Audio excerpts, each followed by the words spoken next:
Olá, Giana, muito boa tarde. Qual a atração de hoje? Boa tarde, Cláudio. Boa tarde, Yasmin. Boa tarde. Hoje a gente vai falar um pouquinho sobre ansiedade, tema aí que vem se falando desde o início da pandemia, né? E que nunca é demais, porque a gente sabe que tem tantas pessoas aí afetadas, né, com esse probleminha já de saúde mental. Então, hoje eu convidei a Bruna Madri, ela que é psicóloga e tem abordado muito esse tema ultimamente nas suas lives e também nos seus atendimentos, para nos falar um pouquinho aí sobre o tema e relacionar também com o estresse. Já temos a Bruna aí na live. Boa tarde, Bruna. Seja bem-vinda mais uma vez ao Na Medida. Boa tarde, Giana. Boa tarde a todos. Muito obrigada pelo convite. Estou super feliz de estar aqui falando sobre um tema tão importante e tão atual, né? E a gente já vem falando, né, Bruna, desde o início da pandemia e, claro, como eu disse aí no início, nunca é demais, né? E eu tenho observado nas lives que tu tem feito recentemente que tu tem falado um pouquinho da questão estresse adequado à ansiedade. Qual seria a relação, né? Até para as pessoas que estão em casa entenderem um pouquinho o que é o estresse e o que é a ansiedade. Perfeito. Muitas vezes as pessoas elas confundem o estresse com a ansiedade, até porque os sintomas eles são muito parecidos, eles são os mesmos na maioria dos casos, né? Que é aquela questão da preocupação constante, às vezes alguns sintomas físicos, né? Sudorese, palpitação, taquicardia, insônia. Então, vários sintomas são muito semelhantes, por isso que confunde. A diferença é que o estresse, ele não é uma doença, ele não é diagnosticado como uma doença. Ele é uma reação do nosso corpo, né? Quando a gente percebe alguma ameaça, algo que possa interferir na nossa sobrevivência, no nosso bem-estar, então ele aciona no nosso corpo um mecanismo para que a gente possa se defender. Ele não é negativo, né? Mas ele é necessário em algumas situações. O problema é quando desregula tudo isso. O estresse ele tende a aparecer geralmente relacionado a algum fator específico que está acontecendo no momento, seja algum trabalho importante que precisa ser entregue, algum projeto, ou então alguma briga, alguma situação complicada que a pessoa está vivendo, e ele tende a desaparecer assim que a situação ela é resolvida. A ansiedade ela é um pouquinho diferente, ela é uma emoção também, ela também não é negativa ou positiva, o problema é quando ela está desregulada e aí sim ela pode se tornar um transtorno, ela pode se tornar uma doença e limitar muito a nossa vida, né? Então a diferença é que a ansiedade ela não passa. O estresse, eu resolvi aquela situação que está me gerando uma angústia maior, uma preocupação maior, ele tende a desaparecer. Eu volto a dormir melhor, né? A vida segue. Eu volto a fazer as minhas atividades da mesma forma que eu fazia antes desse evento estressor.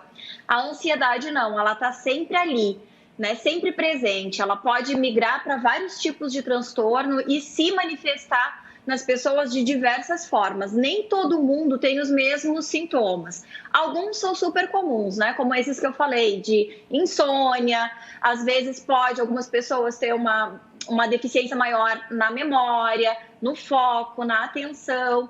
Mas existem diversos sintomas que nem todas as pessoas têm todos esses sintomas, né? Então ela pode se manifestar de forma diferente dependendo da pessoa. Bruna, e como é que a pessoa pode identificar, né? Porque pelo que eu entendi aí, o estresse é que gera ansiedade. Tu falaste que muitas vezes essa ansiedade pode ficar desregulada. O que é uma ansiedade desregulada, né? Como é que eu posso identificar o que eu estou sentindo, né? Antes de procurar aí uma orientação médica? Eu sempre, quando as pessoas me perguntam quando é a hora de buscar ajuda, né? Quando que a ansiedade ela pode estar se tornando patológica, ela pode estar se tornando tóxica. O que vai nos dizer quando buscar ajuda é quando a ansiedade começa a interferir nas nossas rotinas, nas nossas atividades do dia a dia. é quando eu não consigo mais fazer as atividades que eu fazia antes com a mesma qualidade, com a mesma entrega, né? Então, é quando eu começo a ter limitações, quando eu começo a ter prejuízo no meu sono. E gente, o sono é algo que é fundamental na vida da gente. Às vezes a gente pensa, é só uma semana que eu estou dormindo mal. Mas se isso começa a acontecer com muita frequência, é muito importante regular o sono, porque é durante o sono que a gente libera a melatonina, que regula o nosso humor e uma série de hormônios aí que faz com que a gente se sinta bem. Então, ter um sono de qualidade é essencial para que eu tenha uma boa saúde. E aí eu não estou falando só da ansiedade, eu estou falando de saúde de uma forma geral, tanto física quanto emocional.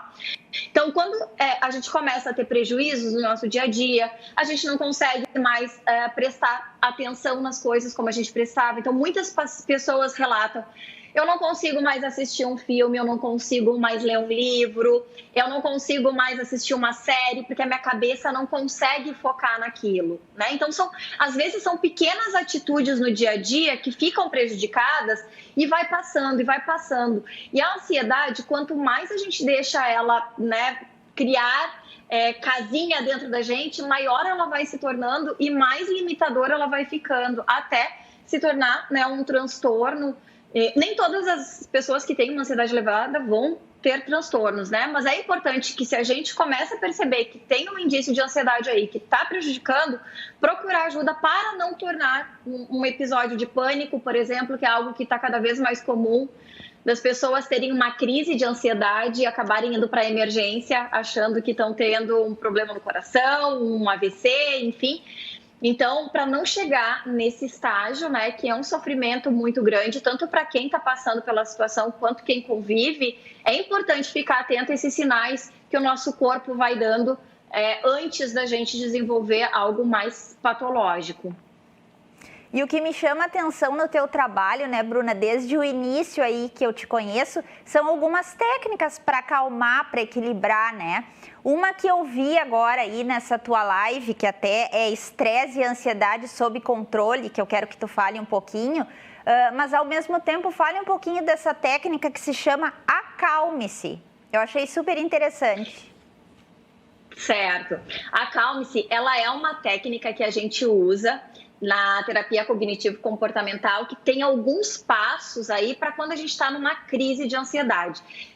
O que é crise de ansiedade? É quando a gente chega naquele ápice de sintomas físicos e emocionais em que a gente realmente acha que vai passar mal, que vai precisar ir para emergência, que vai achar que vai enlouquecer, que perde o controle, que começa a suar a mão, formigamento, taquicardia e uma série de outros sintomas. Essa crise de ansiedade, ela dura em torno de 20 minutos e muitas vezes as pessoas entram em desespero exatamente com medo de ter a crise de novo. Então, a técnica Acalme-se é um passo a passo do que fazer quando vem essa ansiedade, essa crise, né? Que nada mais é a gente aceitar a ansiedade, não ficar brigando com ela, a gente respirar, a gente identificar esses pensamentos que estão na nossa mente, que fazem a gente ficar cada vez mais nervoso e principalmente a gente respirar. Então, assim, isso é algo que eu trabalho muito, tanto na clínica, quanto nas aulas, tanto nos cursos que eu dou, que é a nossa respiração. A nossa respiração é a ferramenta mais poderosa que a gente tem para regular as nossas emoções, para regular a ansiedade, para regular o nosso humor, e a gente não presta atenção, né? É algo que está ali, no automático. Então, a gente parar para fazer uma respiração de forma correta é tão importante quanto qualquer outra técnica que eu possa trazer para vocês, né? Porque a respiração é algo que vai nos ajudar em todas as ferramentas que a gente usa dentro da psicologia, dentro da psiquiatria, a gente usa a técnica da respiração. Porque ela, conforme a gente vai respirando, enchendo nossos pulmões, fazendo aquela respiração diafragmática, o nosso cérebro vai oxigenando, né, vai aumentando, e os sintomas físicos, que é o que geralmente causa os outros, desencadeia, digamos assim, os outros sintomas da ansiedade, vai acalmando. Então, é super poderoso a gente aprender a respirar direito e ter essas técnicas de respiração sempre na manga para quando a gente se sente mais ansioso. E não precisa usar essas técnicas de respiração só quando a gente está tendo uma crise de ansiedade ou está sentindo algum sintoma físico. A gente pode ter o hábito, criar o hábito de fazer algumas respirações profundas ao longo do dia, que vai nos ajudar a relaxar, a acalmar e a nos dar uma sensação de bem-estar também. Pois é, eu ia justamente te questionar sobre isso. Como é que a gente sabe fazer isso da forma correta? O ideal seria a gente procurar alguém, né, como tu, uma psicóloga, uma orientação, ou talvez praticar meditação, o yoga e depois adquirir esse conhecimento para fazer em casa, Bruna? Na verdade, a respiração, hoje em dia a gente tem a internet que tem muitas informações, né? Eu no meu perfil, eu dou várias dicas, eu ensino como fazer, não tem mistério, né? A respiração diafragmática é aquela respiração que a gente nasce fazendo. Então, se a gente observar os bebês, quando eles nascem, eles respiram pela barriguinha, eles não respiram pelo peito. Ao longo da vida, a gente vai desarrumando, digamos assim, essa respiração e começa a respirar pelo peito. Então, se vocês querem testar agora, nesse momento, a respiração de vocês, basta vocês colocarem uma mão no peito, a outra no abdômen e respirar o ar até encher bem os pulmões. E olha qual a mão que vai subir, se é a mão que está no peito ou se é a mão que está na barriga. A correta é a mão que está na barriga. Então, o ideal é quando a gente for fazer uma respiração profunda, a gente se concentre para que o ar entre e o que suba é o nosso diafragma e não o nosso peito.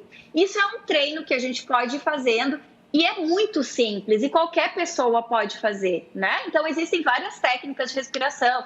A técnica que tu inspira contando até 4, segura 5 e expira 6. Eu gosto bastante da técnica 6-6-6, que tu inspira respirando em 6 tempos, segura 6 tempos e exala 6 tempos também. Então, essas técnicas são muito simples e qualquer pessoa pode fazer em casa, pode fazer no trabalho, porque ninguém precisa ver e saber que a gente está fazendo, né? A gente fica ali concentradinho e ninguém percebe que a gente está fazendo a nossa respiração e com certeza a gente tem uma sensação de bem-estar e vocês vão perceber uma mudança, né? Antes e após a respiração. Então, vale a pena colocar isso no dia a dia. Bruna, para finalizar a nossa entrevista, aí, tu acredita que esse aumento do estresse e da ansiedade, né, na população, isso vai impactar em problemas de saúde mental aí daqui para frente? Porque a gente sabe que nesse momento de pandemia tudo ficou muito grande, né? Todos os sentimentos que a gente tem parece que ficaram mais aflorados, né? Principalmente a ansiedade. O que tu diria sobre isso? Com certeza, a pandemia acho que veio para mostrar para as pessoas o quanto a gente ter saúde emocional é importante, né? Porque muitas pessoas têm a saúde física, mas não está conseguindo trabalhar, não está conseguindo seguir a sua vida com medo o tempo inteiro.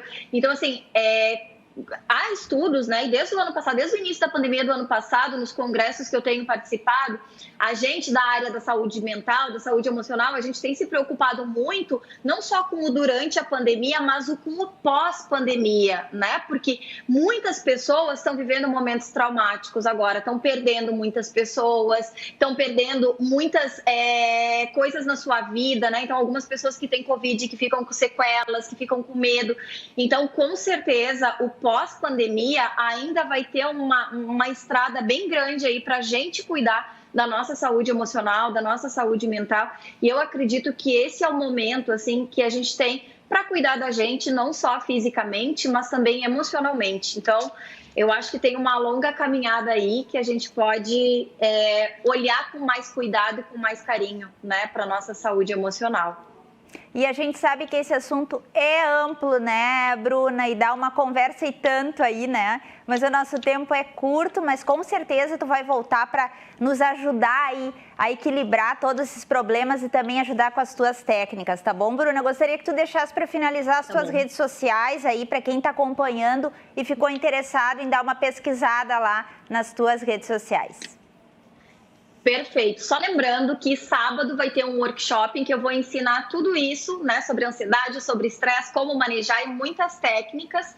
Então, entrem lá no meu perfil do Instagram, que é @psi.brunamadri, que lá tem todas as informações. Fiquem super à vontade para me chamar no direct também, que a gente troca um papo e eu posso ajudar vocês aí, de repente, com alguma questão que vocês estejam vivendo. Muito obrigada e sucesso para ti. Eu que agradeço. Muito obrigada. E o Na Medida desta tarde fica por aqui. Voltamos em breve com mais novidades dentro do portal RDC. Até lá!